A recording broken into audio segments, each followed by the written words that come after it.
Muitas vezes as pessoas procuram ajuda e não têm a paciência, a questão da paciência, né? De esperar realmente o remédio fazer o efeito. Então a pessoa, de repente, o médico receita um remédio, a pessoa toma ali 5 dias, fala, não fez efeito, não vai dar certo, e abandona o tratamento, não vai mais, ou vai em uma sessão de terapia, também já acha que não surtiu efeito, também não vai mais. E a gente tem que destacar, né, a importância dessa paciência para que realmente o tratamento seja válido, né, doutora? É uma questão de paciência e de fisiologia, né? Uma neurofisiologia. O cérebro está se adaptando a uma substância nova que está entrando ali para ajudá-lo. A quantidade de receptores, as mãozinhas que vão pegar esse alimento, elas também estão se adequando para começar a funcionar com aquilo. E essa neuromodulação, ela dura em média de 15, às vezes 20 dias para começar, né? Então, isso é uma coisa muito importante de esclarecer para o paciente, a hora que ele vai iniciar um tratamento, que precisa esperar, que normalmente nos primeiros dias o que ele vai sentir não vai ser a melhora imediata do quadro. Infelizmente, nós não temos medicações mágicas que você toma e já sente o efeito da melhora, a não ser os benzodiazepínicos, que é o que a gente usa nas crises agudas de ansiedade, que dão mesmo aquele alívio. Mas os efeitos colaterais vão ser, infelizmente, o que a gente vai sentir no começo, né? E muitas vezes uma indisposição gástrica, uma tontura, uma dor de cabeça, mas que vai passar, né? O cérebro, a hora que ele se adapta àquela substância, a hora que ele começa a funcionar de uma forma, né, positiva, ele começa a se adaptar e aí isso melhora. E tanto a introdução quanto a retirada, né, precisa ser de uma forma lenta e gradual, que a gente chama de desmame, quando vai tirar. Porque senão passa mal também, aquele cérebro leva um susto. Cadê aquela comida que estava lá, aquela substância que estava lá e agora você não vai me dar mais? Então, as interrupções de tratamento também são muito importantes de a gente orientar. Olha, se você não está achando que está bem, tudo, procure o seu médico. Vai, antecipa a consulta, converse, para aí você ter orientação sobre a sua dúvida, para ver o que vai ser melhor para você. Não simplesmente abandonar e parar com tudo e fazer seu cérebro ter toda aquela confusão, porque, infelizmente, na maioria dos casos em que nós temos interrupção de tratamento, quando os sintomas voltam, às vezes eles voltam até pior, né? Então, isso é uma coisa muito importante de dizer, assim, de esclarecer, da importância de ter esse tempo, essa paciência e esse respeito ao funcionamento do nosso organismo, né? Mariana, você até comentou aí também, né, que muitas vezes quando começa o tratamento a pessoa se sente até pior, né, um pouco mais triste ali, e realmente a importância é de não desistir, né? Você está aí como exemplo disso. Eu sentia muito esse efeito colateral. Na hora que começava, eu acho que eu troquei de medicamento umas 3 vezes, porque a psiquiatra achou necessário, né, tanto medicamento para dormir, porque eu não dormia, às vezes passava semanas sem dormir. Nisso eu emagrecia 5, eu cheguei a emagrecer 10 quilos às vezes em 2 semanas, porque eu não comia e vomitava, né? Tinha toda essa questão. Então aí tentava um, depois tentou outro, aí, até que chegou numa adaptação. E aí foi também com a terapia, que foi muito importante. Estar com a terapia é muito importante. Assim, escrever os pensamentos, sabe? Escrevia tudo. Era um diário, né? Ter essa paciência de fazer o diário, de você ver aquilo que você está pensando, né? Você entender o que você está pensando. E é isso, sabe? Esse baixo e depois devagarzinho você também saber que às vezes vai vir uma crise, né? E você vai ter que ter paciência, passar por aquilo ali, né? E às vezes vai ter aqueles pensamentos, vão voltar, né? E às vezes vai precisar aumentar o medicamento de novo, e depois vai precisar baixar de novo, né? Eu passei por tudo isso, né? E até chegar no desmame também. E você falou aí, né, desse medo do relacionamento, que era um dos seus principais medos. E superou, né? Casou, Superei. teve Casei, filhos. tenho 2 filhos, um de 4 anos e meio, que é o Daniel. Tenho o de 2 anos e 8 meses, que é o Guilherme, né? E vivo em toda essa loucura, trabalho, né? E cuido deles e um monte de coisa assim que eu nunca imaginava na minha vida que eu ia conseguir fazer, assim, sabe? Que sirva de inspiração, né? Para quem está acompanhando em casa, de repente está vivendo aí um momento complicado, está vivendo uma crise de depressão, Pra tá aqui, ó, a Mariana mostrando que tem tratamento, tem solução, tudo passa, né, queria Mariana? lembrar que eu tive depressão pós-parto, no primeiro parto, porque é como as mudanças me levavam, né, sempre as crises. Tive a depressão pós-parto, foram 5 meses depois que eu comecei a me recuperar da depressão, depois do nascimento do meu primeiro filho. Foi um momento mais difícil, que eu acredito, porque não era só eu, aí eu já pensava nele também, né? Tinha uma pessoa que dependia de mim e eu não conseguia fazer nem por mim nem por ele. E a ajuda do meu esposo na época foi importantíssima, da família, né? De pessoas que cuidaram dele, né? Minha sogra cuidou, né? Todo mundo ali envolvido também. Eu queria aproveitar para falar da importância dessa rede de apoio também, né? Da família identificar realmente o momento que o paciente ali está vivendo, se ele está só triste, que vai passar daqui a pouco, ou não, realmente, não, ele está deixando de fazer coisas que gostava, é hora de eu ligar o alerta, é hora de eu pegar pela mão, talvez, e levar, buscar ajuda profissional.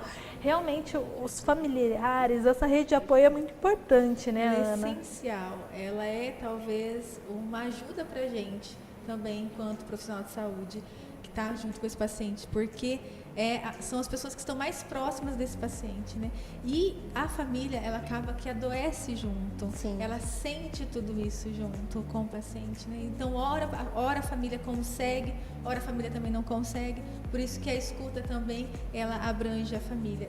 E quando a gente tem algum familiar que a gente começa a perceber uma mudança de comportamento, uma mudança de humor, é muito interessante a gente chegar e tentar fazer esse olhar mesmo, porque hoje em dia a gente está afastado até das pessoas que estão na nossa casa, Próximas, né? E a minha terapia não era feita só comigo, foi feita com a minha mãe, Olha em só algumas que épocas, com meu pai, com meu irmão, com meu esposo, era meu namorado na época também, com ele. Então tinha conversas também com todo mundo, para entender também como Toda a sua estava dinâmica, sendo, né? Todo o seu toda a relação, como estava acontecendo, como estavam sendo as mudanças, estava tendo alguma coisa positiva, se não, né? Tudo isso. Porque a gente fala, né? A gente fala, vamos todo mundo falar a mesma língua, né? Com o paciente, todas as pessoas estão próximas ao paciente, acho que é importante isso. E é interessante, é muito rico e é muito emocionante ouvir ela falando, porque quando ela fala o tanto que ela conseguiu se psicoeducar, né, na depressão, todos os seus sintomas, os seus pensamentos. Então, depois, quando vem a depressão pós-parto, por mais que seja muito difícil, ela já tem essa bagagem, né? Ela já sabe mais ou menos como ela vai funcionando, porque essa é a ideia.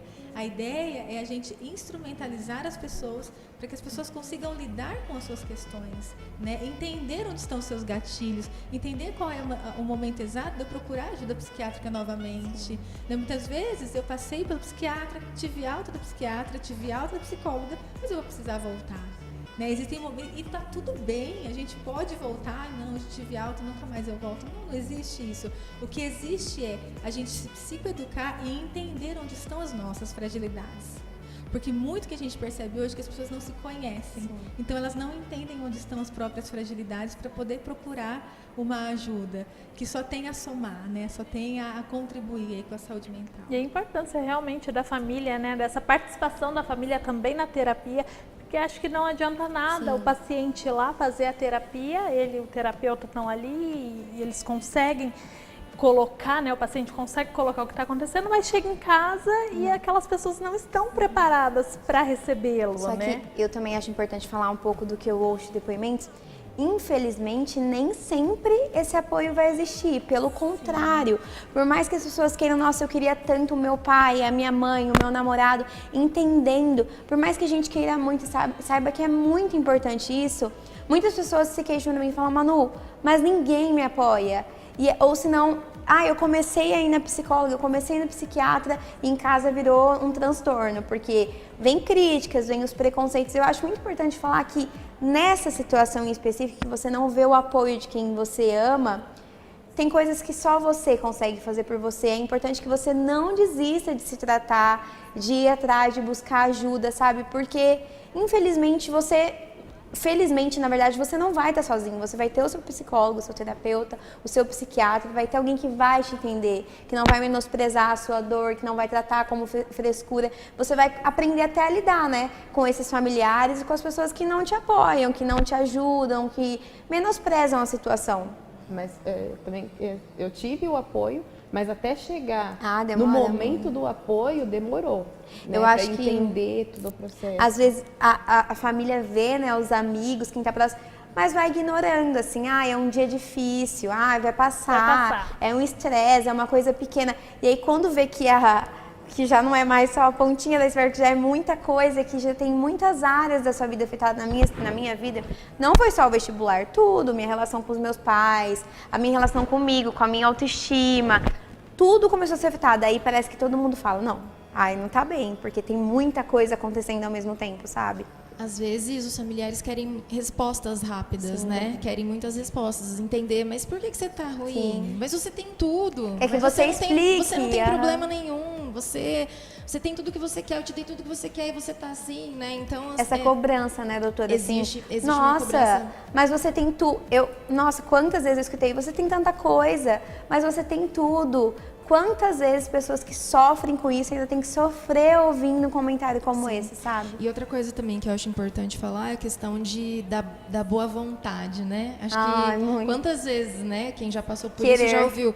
Mas você precisa querer melhorar, mas depende de você. E naquele momento você não tem condição de querer nada. Você está esgotado, você não tem condição. Mas você tem que fazer atividade física, você tem que fazer isso para melhorar. Mas a pessoa não tem energia, ela não tem ânimo, ela não tem recurso, né? E aí, conforme o tratamento vai progredindo, as coisas vão melhorando, aí ela vai conseguindo ter condição de seguir determinadas orientações, de se movimentar um pouco mais, porque nós sabemos que a atividade física ela é muito importante, ela libera, né, endorfina, ela ajuda na produção de serotonina, que vai trazer essa sensação de bem-estar. Então, assim, esses tabus que vocês estão falando, eu acho que é interessante a gente comentar sobre isso, no sentido de que a passividade na depressão, ela faz parte da doença, ela não é uma escolha. Quem gostaria de estar passando por aquilo? Eu me pergunto, quem gostaria de estar numa condição em que se sente presa dentro de si e vazia? Em que a vida não tem mais sentido, em que as coisas não têm mais graça? Que tipo de vida é essa, né? Então eu acho que isso é importante até para os familiares de quem está adoecido, de quem está em tratamento, entender que muitas vezes a gente vai precisar respeitar o limite e o tempo de cada um, né? E não a nossa ansiedade, a nossa angústia, porque, claro, os familiares são afetados e querem uma resposta rápida, querem uma melhora rápida, mas tudo vai ter o seu tempo, né? E cada um vai ter o seu, não adianta querer que seja igual para todo mundo. A gente tem um videozinho da Manu, né? Que depois de passar por todo esse processo, né, Manu? Enfim, ser aprovada, você decidiu ajudar outras pessoas, né? E aí criou o canal, né, o Med Motiva no Facebook e muitas pessoas te procuram realmente, né?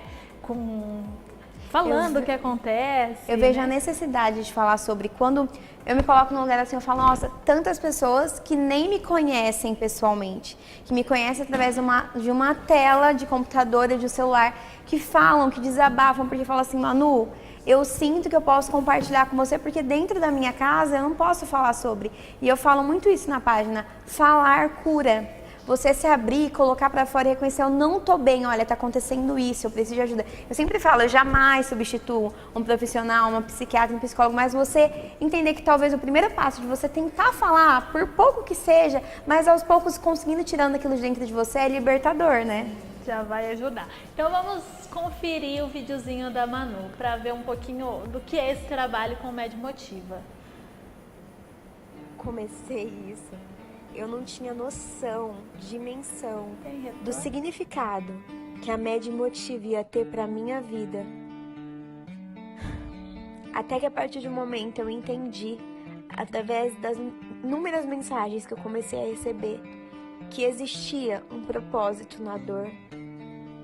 Eu não estava ali para ajudar só os vestibulandos de medicina.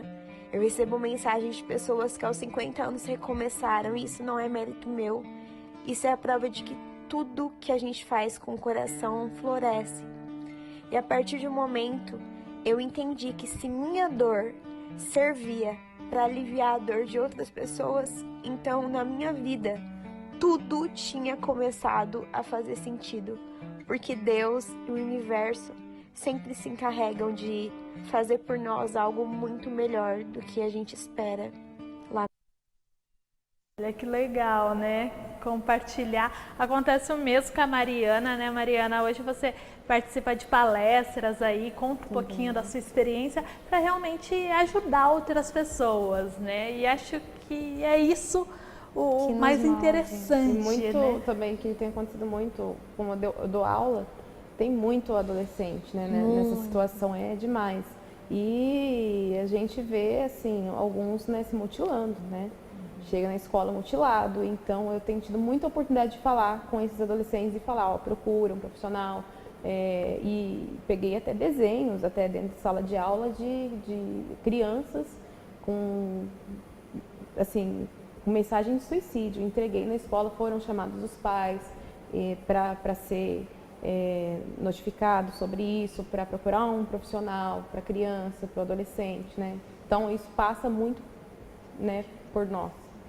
Eu acho que se todo mundo tiver um olhar mais atento com o outro, mesmo que o outro seja um desconhecido, mesmo que seja, ele só senta do meu lado na sala, ele senta do meu lado na faculdade. Acho que se todo mundo tiver empatia, que é a palavra do momento, de saber enxergar o outro e não só ver ele passar, talvez você ajude, você mostre para ele que a vida dele importa, que as fases passam. Eu sempre falo isso na página. Por mais difícil que seja o momento, aquela frase, isso também vai passar, ela serve para os bons momentos que a gente fala assim, nossa, passou tão rápido. E os maus momentos também, quando menos a gente espera, nossa, eu lembro dos dias em que eu tive depressão. Hoje eu lembro das minhas crises de pânico que eu me trancava no banheiro. Então lá na frente você talvez vai poder estar contando essa história como a gente está contando hoje, sabe? Por não ter desistido, que é uma palavra que eu falo hoje na página. Ser indesistível é lutar contra as circunstâncias e acreditar que o dia de amanhã vai chegar. E todas as pessoas podem ajudar, né? Nós somos um canal de comunicação, cada um no seu ambiente, né? Tem a Manu, que tem um canal de comunicação aí da página. A Michelle está no pronto atendimento. E consegue ter essa visão, né? né? A gente que está no consultório e a gente também está em outros serviços, a professora que já passou por tudo isso, né? Eu acho que uma palavra também hoje que fica muito é a validação. Nós conseguirmos validar o sentimento do outro. E validar, você não tem que ter uma resposta pronta, você só tem que ter um ambiente acolhedor, uma escuta ativa, ou escutar com interesse a dor do outro e falar assim, olha, talvez eu não consiga te ajudar, mas eu acho que eu vou procurar alguém que possa te ajudar. Isso é validar.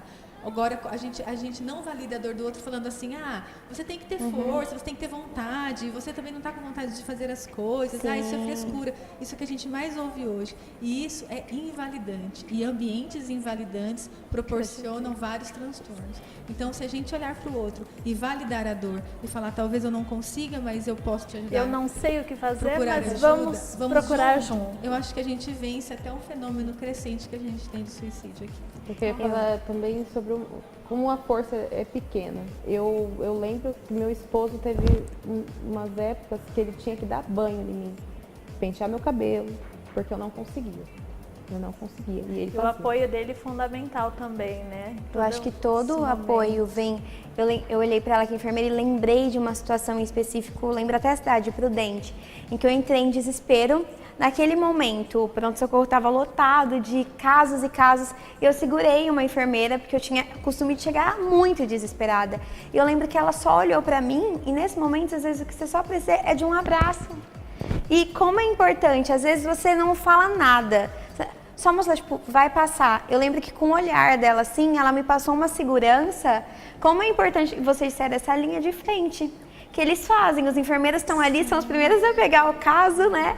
Mas é interessante você falar sobre isso, sobre o abraço, porque esses tempos nós recebemos uma paciente com crise de ansiedade e nós, enquanto profissionais, a gente tem tido um pouco mais de empatia nessas circunstâncias, né? E eu permaneci ao lado dela até o momento que o médico a chamou para o consultório. E nesse meio tempo de espera, ela olhou para mim e falou assim, você pode me dar um abraço? Nossa, é muito Ela só queria um abraço. E aí a gente se abraçou e ela chorou. E aí melhorou a situação dela até ela aguardar para entrar no consultório. Aí eu lembro que a enfermeira, ela ficou comigo um tempo até eu ser atendida, ela me trouxe água, então assim, não é importante só o psicólogo, só o psiquiatra, só a médica motiva, só a professora, a enfermeira, todo mundo tem algo a somar. Naquele momento, eu acho que o olhar dela para mim, o gesto dela de vou te trazer uma água, valeu muito mais do que ali, muitas né, coisas que ela podia fazer. Realmente, Eles pegam, é a primeira recebe. pessoa, e eu brinco assim, gente, eles pegam tudo, eles pegam todo mundo desesperado, gritando, surtando. É uma paciência, de uma sabedoria, todas as profissões são válidas. Todo mundo tem algo de importante a passar para alguém. Com certeza. Gente, que delícia. Estouramos mais um bloco, mas que delícia de bate-papo. Que time, que prazer recebê-las aqui e compartilhar, né, um pouquinho da história de cada uma com a gente, com o nosso público de casa. Só tenho que agradecer imensamente a presença de vocês aqui. Espero que a gente tenha contribuído, né, de alguma forma com quem está nos acompanhando. Mais uma vez, muito obrigada pela presença de todas aqui, tá? Obrigada.